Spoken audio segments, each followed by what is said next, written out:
What's going on, y'all? Tech Me out here, and I am back with another monthly faves. If you're not familiar with this series on my channel, I like to talk about all my faves from the past month. Non-tech items included, like my favorite movie, TV shows, anything that I've been enjoying. So let's go ahead and dive into the very first item.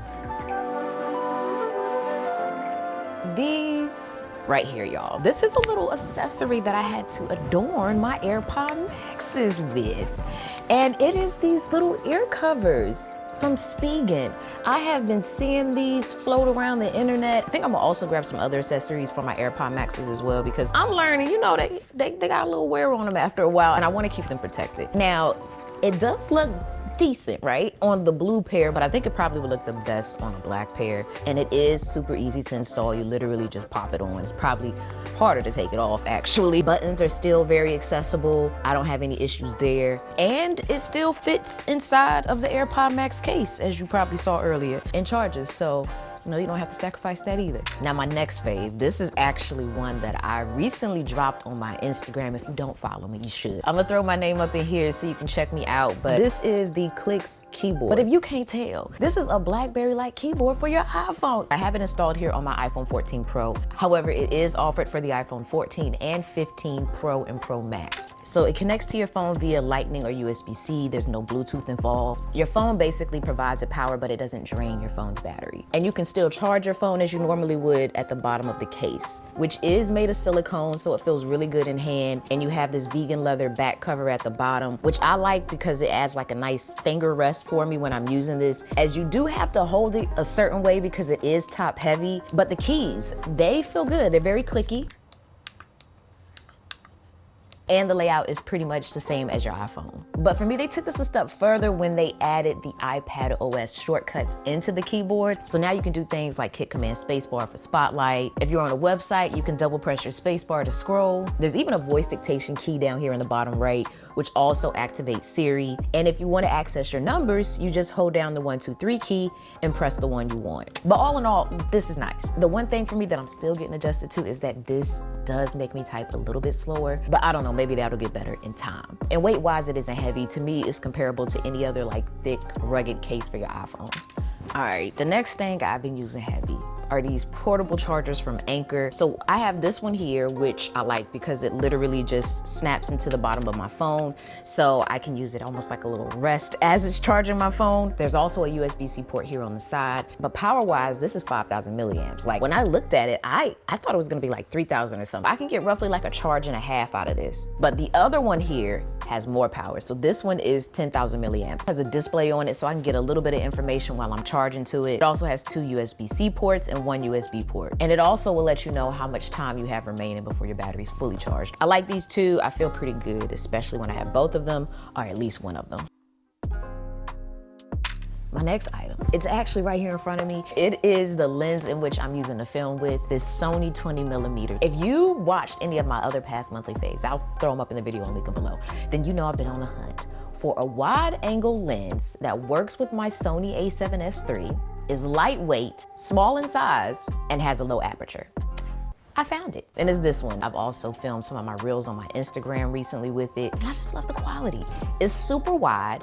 It allows me to get mad close. As you can see, I can just reach out and touch you. I like that in case I need to access anything on the camera. But most importantly, when I'm out vlogging, which is typically with my Sony ZV-E1 camera, this lens and that is like chef's kiss. Prior to this, I was using the Viltrox 16mm lens. It was nice, but it was heavy. This is lighter on the arms and easier to carry when I have to like vlog myself or whatever like that. But this is the best I found so far for me, and I just wanted to share it with you all, especially if you're in the same boat as me and out there looking for a lens like that for your camera. Now, this next one is one that I've mentioned on my Instagram, but I haven't yet talked about up here. And it is the M3 MacBook Air. I've been waiting for this, y'all. I've wanted the M3 chip on a lighter setup, and I finally have it, and it's living up to all the things that I knew it would be, as my M3 MacBook Pro has just been butter with like editing and anything really that I've thrown at it. So to now have that same power in a smaller setup, what I'm doing sometimes is taking that with me instead and leaving my MacBook Pro at home, because it's that little bit of difference in weight that makes a huge difference. If you get me, you get me. This is a neck tripod with MagSafe, and it's a new fave to my camera gear lineup. You can basically snap your phone up there and start recording. If you want to give like a really interesting and unique perspective to your storytelling or your videos, I feel this is definitely worth picking up. I know I'm gonna be using it. It has this piece here that you just unsnap and then it snaps onto your neck. It also has this cushion here, so it's something soft up against your chest when you are wearing it.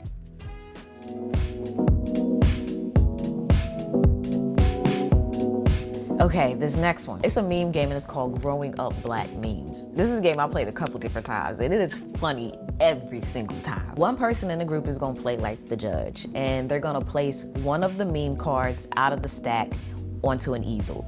Everybody else in the group then has to select from the topic or scenario cards in their hand and pick the funniest one that they feel goes with the meme. But everybody in the group turns their response into the judge. The judge then picks the funniest card that they like that goes with the meme. And then whoever's card that was becomes the next judge. And the game goes on and on and on. And it's just funny, you know, it does kind of like die down a little bit, maybe after about, what, I'd say maybe an hour or so of gameplay, but it's hilarious nonetheless.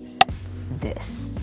Queen, don't be afraid to rule like a king. Get into it. I actually got this off of Instagram, and you know sometimes with Instagram, I don't know, maybe it's just me, but I get a little cautious when it comes to buying stuff, because it's like, is the quality gonna live up to what I'm seeing? And this does. It's Black woman owned. The company is known as Mess in a Bottle. And honestly, y'all, this is a jacket I've seen like for a while on Instagram. Like I know over a year or more, I wanna say. And I kept eyeing it, and finally I was like, I'm gonna get it. I think it was a sale going on. It's a medium weight jacket, like it's not heavy, but it's not super light either. There's pockets on the inside as well, which are nice. One being Velcro and the other, you know, having a zipper. The only thing for me with this that I gotta be real careful with is this part right here on the collar is always snagging my locks and making me mad fuzzy. So I have to make sure, you know, I roll down the collar or something and be mindful of that when I'm wearing this. But the quality on this, so well done. Highly recommend. Check them out. They also have some other apparel on their website as well. Bags, I wanna say, t-shirts, sweatshirts, all of that. All right, now this next pickup that I've been into this past month, or rather I got this past month, I'm excited to get into it. Nonetheless, I just thought these were so cute. It was the colorway and the design for me. It really appealed to me, so I grabbed these.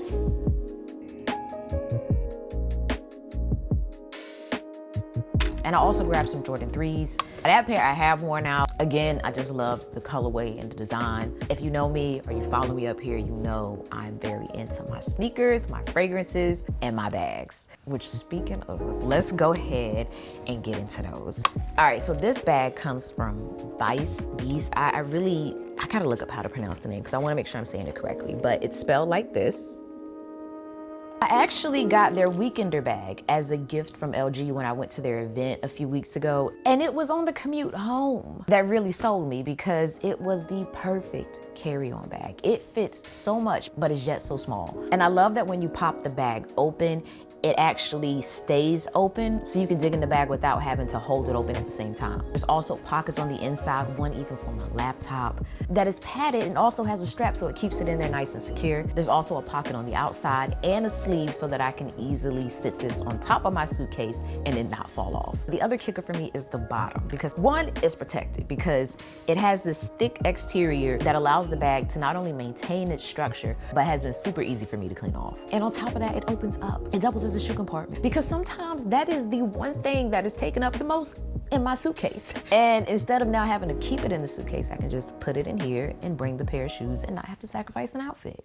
But I like this so much that I actually bought another one, and I bought this drop kit here, which, y'all, it's a lot bigger than I thought, I'm not gonna lie. But we're gonna rock with it. But similar style as the Weekender bag. It has a base at the bottom that you can open up, and then it opens up pretty wide as well and stays open so that you can, you know, dig in there and get what you need. It has a really large compartment on the side, which is gonna be nice for my electric toothbrush because I think it's huge. All right, this back here. Y'all know I love Coach, but I love me some Louis even more. This is the latest pickup, and it is their Duo Sling. I was in Vegas in January and I stumbled across this. This is the crossbody that I've always wanted from them. When I could finally get the bag, I went with other bags from them. I think I kind of outgrew the style of the previous version of this. You have a little pocket which can hold like your headphones, your sanitizer depending on the size, and a room key. When I was traveling, this was perfect for that. There's also a pocket on the front and a pocket on the back. You have these nice, thick, solid buckles. And the strap here can be unsnapped from one side and placed on the other so that this can be worn on the left or right, front or back. And I've worn it comfortably in both configurations. Okay, this category, TV shows that I've been into lately. Okay, two that I recently watched that was super good. One is known as Pressure Cooker. It is a cooking show, y'all. I didn't think I'd be recommending something like this, but the foodie in me. So the chefs up here are cooking for each other and also judging each other. And they're doing it in different ways by like either picking who's gonna be the judge or the judge is chosen because of some process of elimination. So the contestants, they go in there and they cook based on certain themes. And then they serve their dishes blindly to the judge, which is another contestant that didn't cook. So when the judge gets these plates, they don't know who made the dish. And they then have to pick the dish that they like the best and the dish that they like the least. Sometimes the dish that was chosen as the least favorite goes home, and then other times, you know, it gets flipped back on the remaining contestants that cooked and they get to choose somebody to go home. The unique thing is the elimination process, how people get voted off. That's where this gets interesting because it adds an element by not just making it about cooking, but also about relationship building. Alliances even. That's the curveball there, but it's really good. And it's on Netflix. The second show is also on Netflix and it's called The Empress.